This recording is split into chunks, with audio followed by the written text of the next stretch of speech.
आज की कहानी है टूटे परिवेश। अच्छी कहानियाँ सुनने के लिए चैनल को सब्सक्राइब कीजिए। गांव में अपने बुजुर्ग पिता का अंतिम संस्कार करने और नहाने के बाद दोनों बेटे घर के बाहर आंगन में अपने रिश्तेदारों और पड़ोसियों के साथ बैठे हुए थे। कुछ लौट चुके थे और कुछ अब तक एकत्रित थे। इतने में बड़े बेटे की पत्नी आई और उसने अपने पति के कान में कुछ कहा। बड़े बेटे ने अपने छोटे भाई की तरफ देखकर अंदर आने का इशारा किया और खड़े होकर वहां बैठे लोगों से हाथ जोड़कर कहा, अभी 5 मिनट में आते हैं। फिर दोनों भाई अंदर चले कमरे में गए। अंदर जाते ही बड़े भाई ने फुसफुसा कर छोटे से कहा, बक्सा छुपा दिया था ना? हाँ, हमने छुपा दिया था।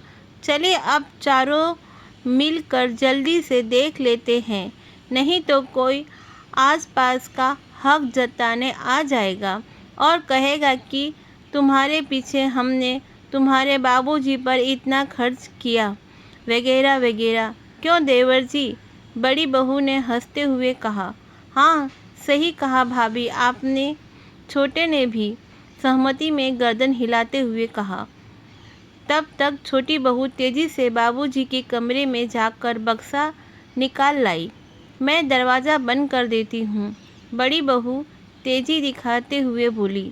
दोनों भाई तुरंत तेजी से नीचे झुक और छोटी बहू द्वारा लाए गए बक्से को खोलने लगे।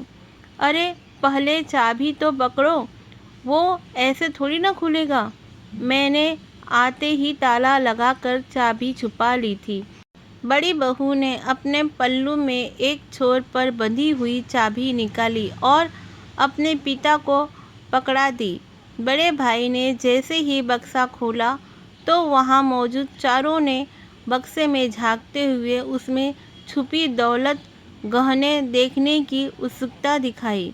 बक्से में बड़े और छोटे की पुरानी तस्वीरें, कुछ बर्तन, कुछ उन्हीं दोनों के छोटे छोटे कपड़े सहेज कर रखे हुए थे।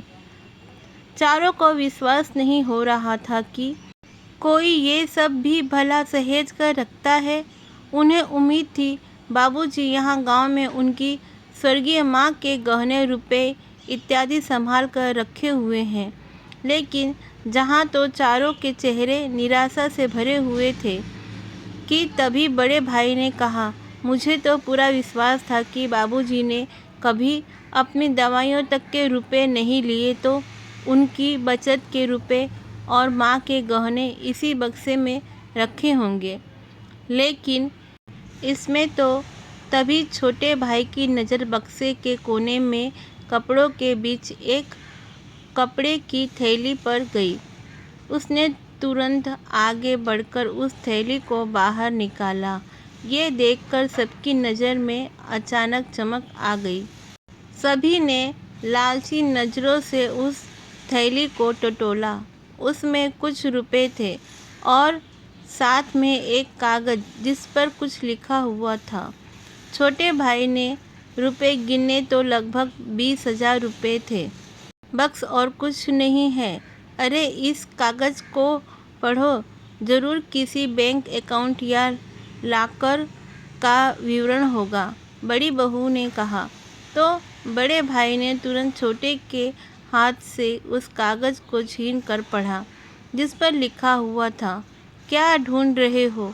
संपत्ति। हाँ, यही है मेरी और तुम्हारी माँ की संपत्ति, तुम्हारी बचपन की वो यादें जिसमें तुम शामिल थे, वो पल, वो खुशबू, वो प्यार, वो अनमोल पल आज भी इन कपड़ों में, इन तस्वीरों में, इन छोटे छोटे बर्तनों में मौजूद है। यही है हमारी अनमोल दौलत।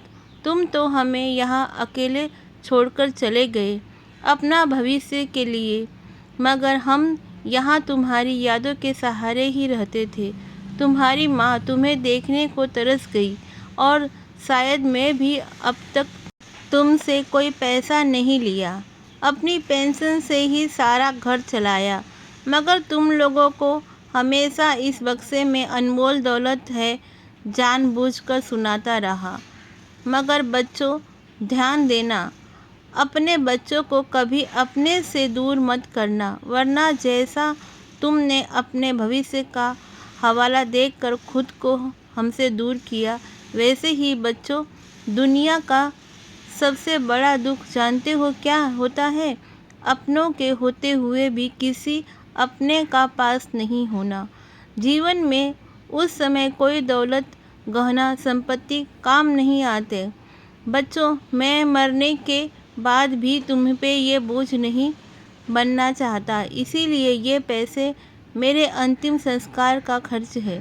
पूरा कागज़ पढ़ते ही बड़े बेटे के साथ साथ छोटा बेटा भी फूट फूट कर रो पड़ा। आपको ये कहानी पसंद आई? ज़रूर चैनल को सब्सक्राइब कीजिए, लाइक कीजिए, वीडियो को शेयर कीजिए।